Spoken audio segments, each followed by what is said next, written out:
What is going on, my Vetway family? Welcome back to the channel. Today is Sunday, October the 26th, and I just finished my second full week on the road with the new 9-car hauler. Let's go, let's go. I'm here to talk about it. Had some ups, had some downs, but overall, it was a success. Not what I thought it was gonna be, but definitely a major move for the business and a new learning experience for myself, in which I happen to enjoy.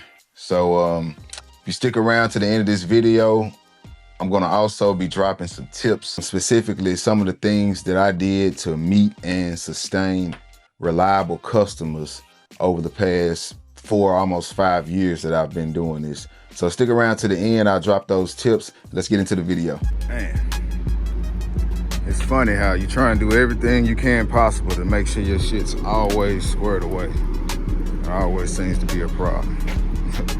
But it's all right though. This is trucking for you. And we're gonna keep this shit moving. Got a radiator leak. Had a tow truck guy pull up on the side of me on the highway and say, "Hey man, your wheel is smoking." So I pulled right on over, popped the hood, and it was antifreeze all over the engine. So I believe it's a radiator leak. I have to take it. I'm gonna drop my trailer and I'm gonna take it right across the street. There's a shop right over there, and we'll get it checked out, see what's going on from there. All right, so I got the truck disconnected and over to the shop where it was a confirmed radiator leak.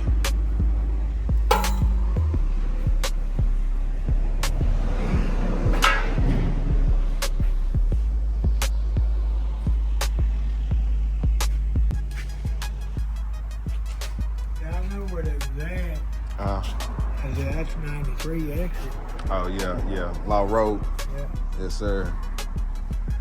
How long did it take you to get there? About 45 minutes? It takes an hour to go down. About an hour.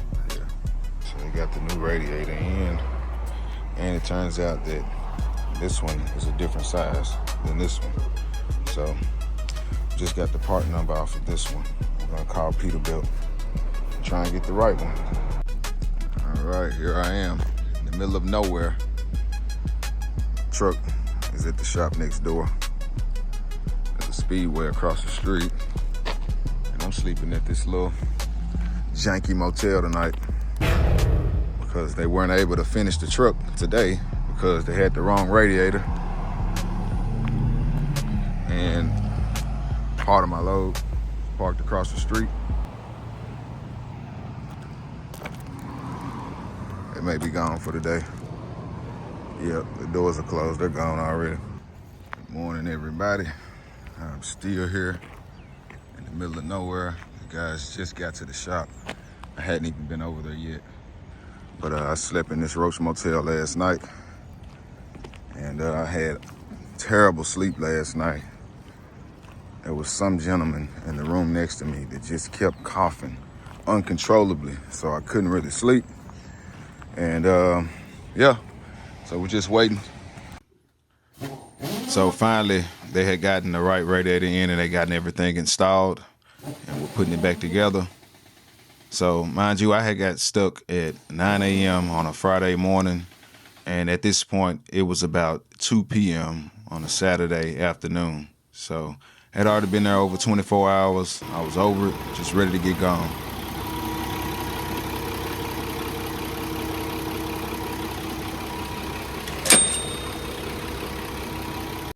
All right, we're all fixed up and back connected. No leaks. Hour and 40 minutes to our drop. Then we have a load of 9 coming back. Let's get it, y'all. All right, this is me after I had finished loading that night. We had a load of 9, 8 SUVs and 1 car. This wasn't my first 9-car load. This was actually my second. My first 9-car load was pretty easy. This one was a bit more of a challenge because I had so many SUVs. The challenge I faced was trying to make sure I had the right length at the bottom, getting everything as close as I could without being too close, and not also having so much overhang. This was my first 9-car load. I didn't get a really good video, but this is what I have. It was 9 2025 Toyota Corollas. It was pretty easy because I didn't have to think about what I was gonna put where, because everything was pretty much the same thing. Well, everything was exactly the same thing, make and model. The only thing different was the colors. So that was a pretty easy load. I did notice that I could have got my height down a little bit more, but they were all pretty small cars, so height wasn't a factor. I think my top car, my highest car came in at about 13.3, so we were good. Still took me about 5 hours, because like I said, that was my first 9-car load. Here's a better image of it, and a quick snapshot of me unloading. All right, what's going on, everybody? I just weighed in my first 9-car load, and let me show you all what we have. All right, here we are. Steer axle, we have 13.6. We're allowed 14.5 on our steers. Drive, we have 40,000. We have 31,000 in the rears. We're allowed 40,000. We got two 20,000-pound rear axles. And the trailer, also 40,000. Two 20,000-pound rear axles. We are at 34,000. Our total gross weight is 78,860. So a little over 1,000 to play with for a 9-car load. Nothing large. There's think about 4 Mercedes-Benz, 2 Nissan Altimas, 2 Ford Explorers, and a Jeep Cherokee. So this is the load.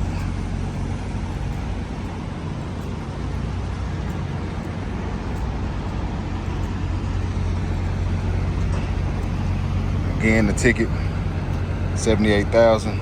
We're under on every axle. It's handling well. This truck, I will say, does not have as much power as my X15 Cummins that's in my Freightliner, but I'm also hauling a lot more weight than I do with the Freightliner, so that may be the difference. I know on paper, the PACCAR MX-13s are less powerful than the Cummins X15s, but hey, this one still gets the job done. All right, so I'm gonna show you just a few more loads that I scaled on this truck, not full 9-car loads. This is a load of 6 that I carried. Nothing major. Here's a still image of it. Here's another load of 4. As I'm still getting comfortable with this setup, I'm not trying to, cram it with vehicles every chance that I get, because I'm still getting used to it. I'm still getting used to my load configurations. So slow is smooth and smooth is fast, so I take my time. Here's another load of 5. And by the day, I could just feel myself getting better and faster.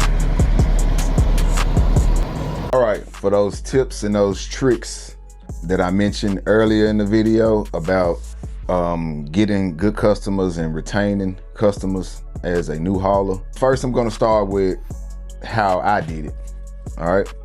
So when I first got into the business, it was 2021.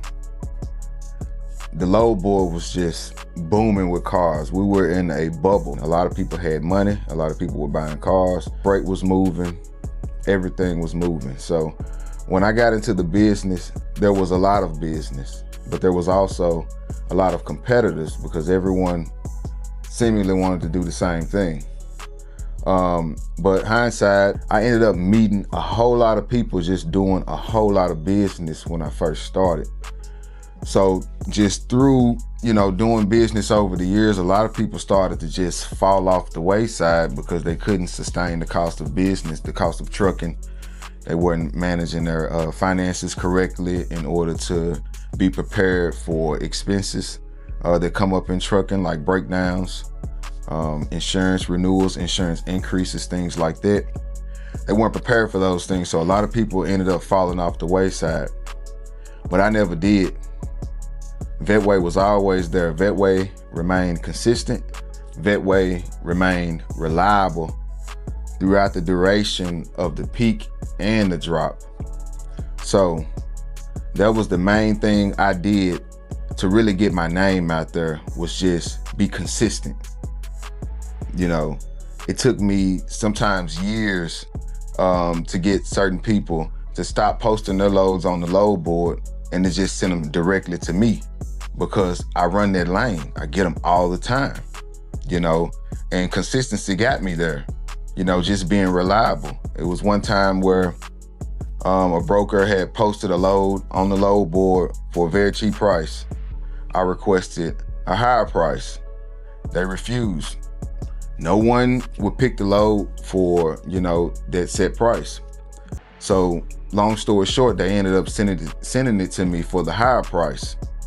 And that battle went on over the course of, you know, a few months maybe. They would post it lower. I would request higher. No one would take the load. They would send it to me. And it was just this repeat process of that. And to the point where the gentleman ended up actually calling me, and we had a decent conversation about, you know, how I ran my business, why my price was my price. And by the end of the conversation, he understood, and we had a mutual agreement that my price is my price, and that's what it's gonna be. And it's been that ever since. And those loads from that direct broker never go on the load board till this day. They come directly to Vetway. And consistency got me there. You know, good work got me there. So that's one thing that you can do to really get customers on board and keep them on board. That's the main thing. Now, it's time consuming because it takes time to prove yourself. You can show me one time, but can you do it again? And can you do it again? And can you do it when nobody can? You know what I'm saying? So hey, this just kind of flowed naturally. That was off the dome, you know. But anyways, yeah, you have to be consistent. You have to be reliable. So that's the main thing. All right. The next thing you want to do is be professional. Every day I show up, I'm in a uniform. You know, y'all know the name of my company is Vetway. That comes from me being an Army veteran. I served for a few years in the Army, active duty. I got out as a disabled veteran. And, you know, after that, I became a firefighter paramedic. And both of those occupations required being dressed for the occasion, being in uniform, you know, being proper when you show up, looking professional. And I've kind of carried those habits on into my own business. So every day I show up, I'm in a Vetway shirt and a pair of slacks, black, khaki, blue, whatever.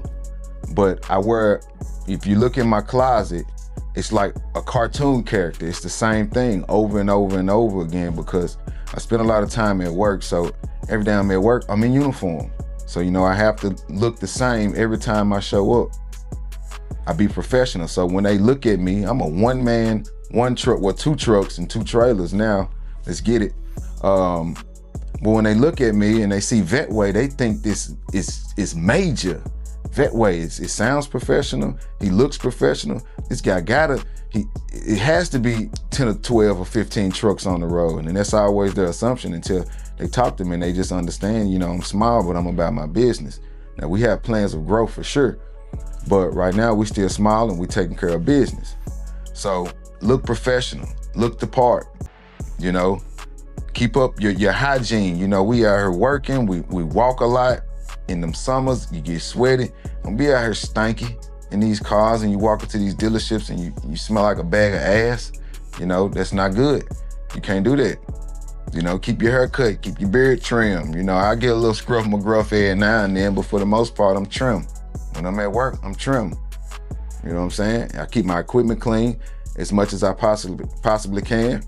You know, look the part. So first you have to be the part by being reliable, being consistent. And then two, you have to look the part by looking professional, being professional. You know, speaking to your customers in a proper manner.